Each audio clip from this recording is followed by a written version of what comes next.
ज्यादा सीधे मत बनो, सीधे पेड़ जल्दी काट लिए जाते हैं। आज की कहानी के माध्यम से आपको कुछ ऐसे तरीके पता चलेंगे जिनसे आप धोखा खाने से खुद को बचा सकते हैं।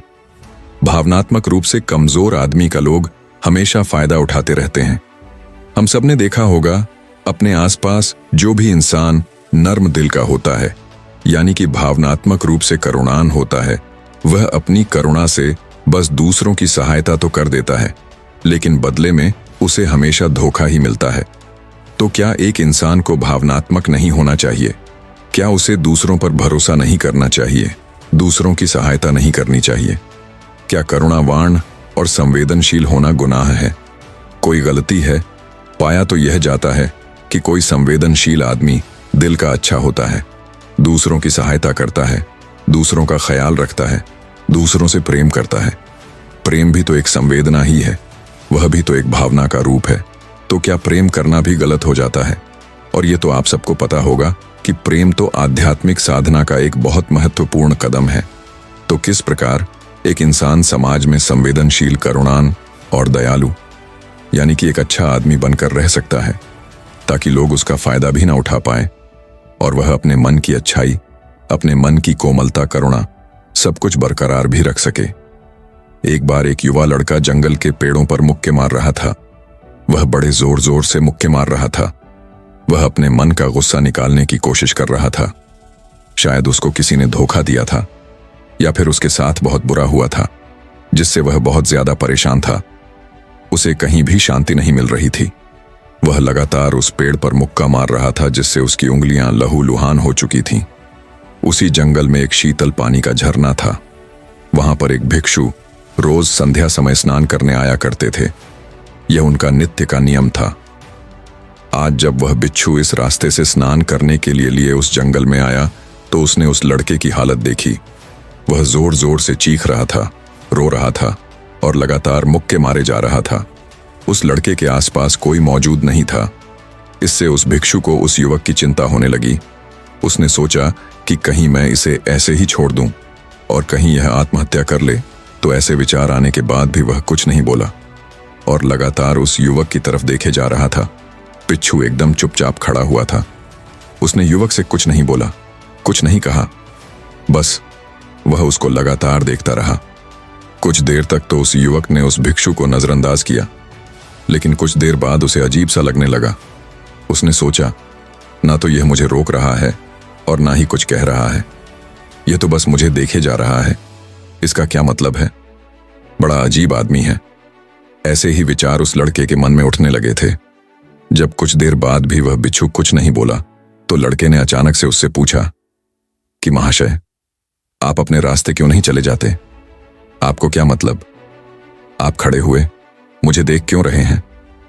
भिक्षु ने बड़े शांत स्वर में कहा कि मैं तुम्हें रोक नहीं रहा हूं, तुमसे कुछ कह नहीं रहा हूं, तो मुझसे तुम्हें क्या परेशानी है? मेरे ही तरह है। यह पेड़ पौधे, यह पक्षी, यह सब तुम्हें तो देख ही रहे हैं। जब इनसे तुम्हें कोई परेशानी नहीं है, तो मुझसे क्यों परेशानी है? यह सुनकर लड़का जोर से चीख कर बोला, मुझे सबसे परेशानी है। मैं सबसे नफरत करता हूं। यहां पर सब धोखेबाज, गद्दार होते हैं। कोई किसी का नहीं होता इस दुनिया में। और इस तरह बोलते बोलते वह फूट फूट कर रोने लगा और रोए जा रहा था और भिक्षु उसे देखे जा रहा था। वह उसे चुप करने की कोशिश भी नहीं कर रहा था। यह बात तो उस लड़के को और ज्यादा अजीब लगी। अब रोना छोड़कर उस लड़के ने सीधे खड़े होकर उस भिक्षु से कहा, बड़े अजीब आदमी है कि सामने कोई इंसान रो रहा है, दुखी है, परेशान है, और आप उसे चुप भी नहीं कर सकते। आपके मन में बिल्कुल भी संवेद वेदना नहीं है। बड़े अजीब और कठोर हृदय वाले साधु हैं। पाप को अपने साधु होने पर खेद होना चाहिए। और ऐसे ही न जाने क्या क्या जली कटी बातें वह युवक उस भिक्षु को सुनाने लगा। कुछ देर बाद जब युवक की सारी भड़स निकल चुकी थी, तब भिक्षु ने बड़े ही शांत स्वर में कहा कि आज मैं तुम्हें कंधा दे सकता हूं, तुम्हारे आंसू पोंछ सकता हूं, लेकिन इससे तुम्हारी समस्या का समाधान नहीं होगा। कुछ देर के लिए तुम्हारा मन बहल जाएगा, बस उसके बाद वही जिंद, वही लोग जो तुम्हें आज कंधा देने के लिए भी तुम्हारे पास नहीं है। फिर से तुम उसी जिंदगी में लौट जाओगे। कोई तुम्हें धोखा देगा, कोई तुम्हारा फायदा उठाएगा और तुम अपने मन को ऐसे ही तकलीफ पहुंचाते रहोगे। तो आंसू पोंछने की बजाय तुम्हें मुझसे कुछ ज्ञान की बातें लेना चाहिए, जिससे तुम्हें जीवन में कोई भी धोखा ना दे सके। तुम्हारी अच्छाई का कोई भी फायदा ना उठा सके। याद रखना, आंसू पोंछने वाले तो तुम्हें बहुत मिल जाएंगे, लेकिन ज्ञान और सही समझ देने वाला कभी कोई इंसान मिलता है। भिक्षु ने उसे बताया कि मैं पास ही के झरने में स्नान करने के लिए जा रहा हूं। बड़ा ही शीतल पानी है वहां का। अगर तुम चाहो तो तुम भी मेरे साथ चल सकते हो। यहां पर अकेले परेशान होने से अच्छा है कि तुम झरने की शीतल पानी में स्नान करो, जिससे तुम्हारा दिमाग, मन, मस्तिष्क और तुम्हारा शरीर सब कुछ पवित्र हो जाएगा। यह सुनकर वह लड़का उस भिक्षु के पीछे पीछे चलने लगा। जंगल के बीचों बीच रास्ता झरने की तरफ जाता था। जंगल में सन्नाटा छाया हुआ था। उनके पैरों तले सूखे पत्तों की चरमरा की आवाज पूरे जंगल में गूंज रही थी। आज पूर्णिमा की रात थी और आसमान में चांद अपनी उजली रोशनी उस जंगल में फेंक रहा था। उस रोशनी में दोनों उस झरने की तरफ बढ़ते चले जा रहे थे। रास्ते में चलते चलते उस युवक ने उस भिक्षु से कहा कि महात्मा, आपकी जिंदगी मस्त है। आपको किसी चीज की कोई परेशानी नहीं है।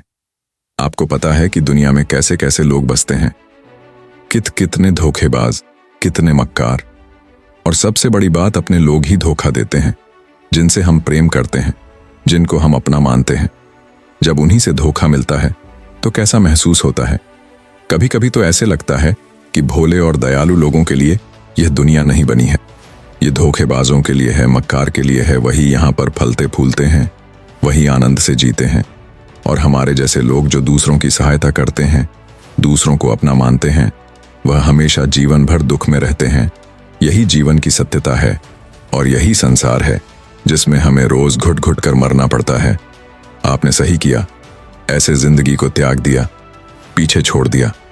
अब बस अपने में मस्त, किसी से कोई परेशानी नहीं है, किसी की कोई चिंता नहीं है। मैं भी सोचता हूं कि मैं भी संन्यास ले लूं, छोड़ दे इस दुनिया को। यह सुनकर उस भिक्षु ने कहा कि तुम्हें क्या लगता है, सन्यासी जीवन बहुत आसान होता है। भिक्षु ने बड़े शांत स्वर में कहा कि तुम्हें तो 2 वक्त की रोटी तो शांति से मिल जाती है, हमें तो कभी कभी वह भी नसीब नहीं होती। अगर भिक्षा मिल जाती है तो हम खा लेते हैं, वरना हमें तो भूखा ही सोना पड़ता है। यही सन्यासी जीवन है। हमें हमेशा नीचे सोना पड़ता है, सिर्फ एक लंगोट में रहना पड़ता है, चाहे कैसा भी मौसम क्यों ना हो। तो यह सब तुम्हें आसान लगता है तो तुम भी सन्यासी बन जाओ। युवक ने कहा कि आप कहते तो ठीक ही है, संघर्ष तो दोनों तरफ है, सांसारिक जीवन में भी और सन्यासी जीवन में भी। वैसे सांसारिक जीवन भी अच्छा है, लेकिन तब तक जब तक घर परिवार में सुख शांति बनी रहे, धोखा ना मिले, हमारे लोग हमारा फायदा ना उठाएं, हमसे झूठ ना बोले, हमें धोखा ना दे, तब तो जीवन जीने का आनंद होता है, वरना तो जीवन नर्क हो जाता है। भिक्षु ने कहा, देखो, सन्यास अपने मन से लिया जाता है। जब हमारा मन कहता है कि हमें सन्यास के मार्ग पर सफलता हासिल करनी है, आगे बढ़ना है, तो ही सन्यासी जीवन सफल हो पाता है। लेकिन तुम अपने घर से परेशान होकर, दूसरे लोगों से परेशान होकर सन्यासी बनना चाहते हो, तो तुम्हारा सन्यासी जीवन भी कभी सफल नहीं होगा। इससे अच्छा तो तुम सांसारिक जीवन में अगर कुछ तरीके, कुछ नियम अपनाओ, तो दूसरे लोग तुम्हें धोखा नहीं दे पाएंगे। सबसे पहले तो यह समझो कि धोखा उन्हें ही मिलता है जो भावनात्मक रूप से कमजोर होते हैं, जिनका दिल जल्दी पिघल जाता है, जो दूसरों को दुख में नहीं देख पाते। ऐसे लोगों के साथ होने की संभावना ज्यादा होती है, क्योंकि कोई भी आदमी अपनी परेशानी बताकर, अपने को दुख में बताकर तुम्हारा फायदा उठा सकता है। क्या पता वह झूठ बोल रहा हो, वह दुखी होने का अभिनय कर रहा हो, लेकिन आपको तो सच ही लगेगा। और उसके बाद कुछ समय बाद आपको पता चलता है कि आपके साथ धोखा हो गया। उसके बाद आपका मन अंदर से टूट जाता है। इसीलिए सबसे पहली बात ध्यान रखना कि किसी भी व्यक्ति को यह एहसास मत होने दो कि तुम भावनात्मक रूप से कम कजर हो। अंदर से तुम्हारा दिल नर्म है। अगर उन्हें आपकी यह कमजोरी पता चल गई तो वह कोई ना कोई जाल रचकर आपका फायदा उठाने की जरूर कोशिश करेंगे। चाहे आप अंदर से संवेदनशील हो, दूसरों की मदद करने वाले हो, लेकिन किसी को एहसास मत होने दो, ऊपर से कठोर बने रहो। जब लोगों को लगेगा कि इससे कुछ बोलने का फायदा ही नहीं है, यह आदमी कठोर है, नहीं पिघले, तो खुद ब खुदा वह उन्हें चुनेंगे जो उनके आसान शिकार होंगे। दूसरी बात समझने की यह होती है कि हम बहुत जल्दी दूसरों पर विश्वास कर लेते हैं और हमारी जल्दी विश्वास करने की आदत ही हमें हानि पहुंचाती है। 2 दिन तुम्हें किसी से मिले हुए नहीं होते हैं और तुम एक दूसरे के हो जाते हो, एक दूसरे पर पूरा भरोसा करने लग जाते हो और यह भरोसा तीसरे दिन टूट जाता है और फिर तुम्हें धोखा मिलता है और फिर तुम परेशान होते हो। इसीलिए समय दो। किसी भी चीज को, किसी भी रिश्ते को आगे बढ़ाने के लिए समय की जरूरत होती है। समय के साथ तुम्हें सामने वाले इंसान की अच्छाई और बुराई पता चलती है। तब तुम्हें पूर्ण रूप से पता चलता है कि इंसान वास्तव में कैसा है, अच्छा है या बुरा है, और वह कुछ समय देने के बाद ही होता है। इसीलिए जल्दी किसी पर विश्वास मत करो। अगली पहचान या अगला तरीका समझने के लिए तुम्हें ऐसे लोगों को समझना होगा जो दूसरों की चापलूसी करते रहते हैं। कुछ लोगों की आदत होती है चापलूसी करने की। आपके सामने आपकी बढ़ाई करेंगे, आपके बारे में अच्छा अच्छा बोलेंगे और आपको लगेगा कि यह इंसान कितने अच्छे हैं, मेरे से कितना प्यार करते हैं। लेकिन वास्तव में उनकी वह चापलूसी एक जाल होती है ताकि वह आपका दिल जीत सके। और उनको चापलूसी करने का मौका तभी मिलता है जब आप दिखावा करते हैं। अगर आप उनकी चापलूसी से प्रभावित ही नहीं होंगे तो कुछ समय बाद वह चापलूसी करना बंद कर देंगे। इसीलिए किसी के सामने दिखावा मत करो, वरना आप तो आकर्षण के केंद्र बन जाते हो। लोगों को लगता है कि शायद इसके पास बहुत ज्यादा धन संपदा है, इसीलिए इतना दिखावा कर रहा है। और इसी वजह से जो लोग आपका फायदा उठाना चाहेंगे वह आपके करीब आने की कोशिश करेंगे, आपकी चापलूसी करने की कोशिश करेंगे। अगला नियम बताते हुए बिच्छू ने झरने की तरफ इशारा किया। वह झरने के पास पहुंच चुके थे। युवक को भी एहसास हो चुका था क्योंकि वहां पर ठंडी ठंडी हवा चल रही थी। ढलान की तरफ जाते हुए बिच्छू ने कहा कि सांसारिक जीवन में एक बात समझने की यह होती है कि हम जिसकी सहायता कर रहे हैं, चाहे किसी भी रूप में, धन से, शारीरिक रूप से या जिस भी अवस्था में हम किसी की सहायता कर रहे हैं, तो हमें यह ख्याल रखना चाहिए कि सामने वाला वापस कभी भविष्य में हमारी सहायता करने योग्य है कि नहीं है। अगर किसी को पैसा उधार दे रहे हो तो यह समझो कि उसके पास आय का कोई साधन है कि नहीं है। कल भविष्य में वह तुम्हें वापस कर पाएगा कि नहीं कर पाएगा। अगर वह नहीं करेगा तो तुम्हें तकलीफ होगी, तुम्हें दुख होगा। ऐसे तो इंसान करुणा बस भिखारियों को भी भीख देता है, लेकिन वह गलत नहीं है, क्योंकि जो भी पैसा अपने सामने वाले को दिया है उससे आपके ऊपर कोई ज्यादा प्रभाव नहीं पड़ेगा। अगर वह आपको वापस भी नहीं लौटा आएगा तो अगर किसी ऐसे इंसान को पैसा देना है जो कभी वापस नहीं लौटा पाएगा तो उतना ही देना जिससे तुम्हारे ऊपर ज्यादा दबाव ना बने। अगर वह वापस भी ना लौट आए तो तुम्हें ज्यादा दुख ना पहुंचे। अब तक वह दोनों झरने पर पहुंच चुके थे। दोनों ने अपने कपड़े उतारे और उस झरने के शीतल पानी में कूद पड़े। पानी बहुत ठंडा था। उन दोनों की सारी थकान, सारी उदासी पल भर में ही दूर हो गई। स्नान कर लेने के बाद दोनों एक पेड़ के नीचे उस झरने के सामने बैठकर बातें करने लगे। बिच्छू ने उसे आगे समझाते हुए कहा कि शुरुआत में लोगों को नजरअंदाज करना सीखो। जब तुम किसी को शुरुआत में नजरअंदाज करते हो तो जो भी लोग किसी लालच की वजह से तुम्हारे पास प्रभावित हो रहे थे उनकी छटनी हो जाएगी। जब तुम उनको नजरअंदाज करोगे तब कोई 1-2 बार लोग तुम्हारे पास आने की कोशिश करेंगे, उसके बाद वह तुमसे दूरियां बना लेंगे। और जो आदमी तुम्हारी इंसानियत, तुम्हारी अच्छाई देखकर तुम्हारे पास आएगा वह नजरअंदाज करने के बावजूद भी तुम्हारे करीब ही बना रहेगा। और यही तो एक सच्चे इंसान की पहचान होती है।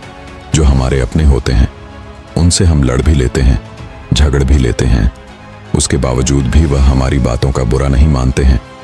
चाहे थोड़े समय के लिए वह हमसे नाराज रहे, लेकिन कुछ समय बाद फिर से हम एक हो जाते हैं।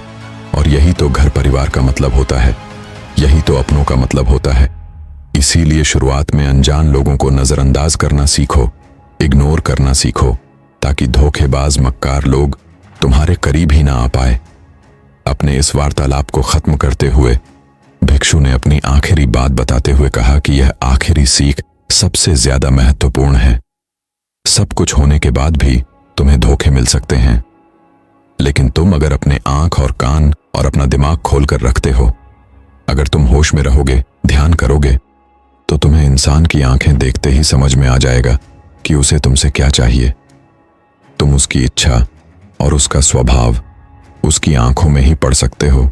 लोगों की आंखों में, उनकी वाणी में, उनके स्वभाव में उनका सब कुछ दिखाई देता है। बस हम ही अपनी आंखें मूंद कर रहते हैं। दूसरे लोगों से जानो, उसके रिश्तेदारों से जानो, उसके परिवार वालों से जानो कि वह इंसान कैसा है, दूसरों के साथ उसका व्यवहार कैसा है, उसकी पड़ताल करो। जब किसी पर विश्वास करो, ऐसे ही किसी पर विश्वास मत कर लेना। अपनी पूरी संतुष्टि करना। अगर तुम किसी के साथ लंबे समय तक भरोसा करना चाहते हो, किसी के साथ कोई संबंध बनाना चाहते हो, कोई दोस्ती करना चाहते हो या किसी की मदद करना चाहते हो, तो इन सभी परिस्थितियों में तुम्हें यह जरूर पता होना चाहिए कि दूसरे लोग उस इंसान के बारे में क्या सोच रखते हैं। इसके बाद तुम जीवन में कभी भी धोखा नहीं खाओगे और तुम्हें कभी भी धोखे की वजह से पछताना नहीं पड़ेगा। इसी तरह की बातें करते हुए भिक्षु और वह लड़का दोनों जंगल से बाहर आ गए, अपने अपने घर को चले गए। दोस्तों, कभी भी किसी पर भी भरोसा करने से पहले उसके बारे में अच्छे से समझो, जानो, समय दो, फिर भरोसा करो। हमें आशा है कि आपको यह वीडियो पसंद आई होगी। इसी तरह के मोटिवेशनल और इंस्पायरिंग वीडियो देखने के लिए आप हमारे चैनल को सब्सक्राइब कर सकते हैं। हम मिलते हैं इसी तरह की नई मोटिवेशनल वीडियो के साथ। अगर यह कहानी दिल को छू गई हो तो वीडियो को लाइक करें और चैनल को सब्सक्राइब करना ना भूलें। धन्यवाद।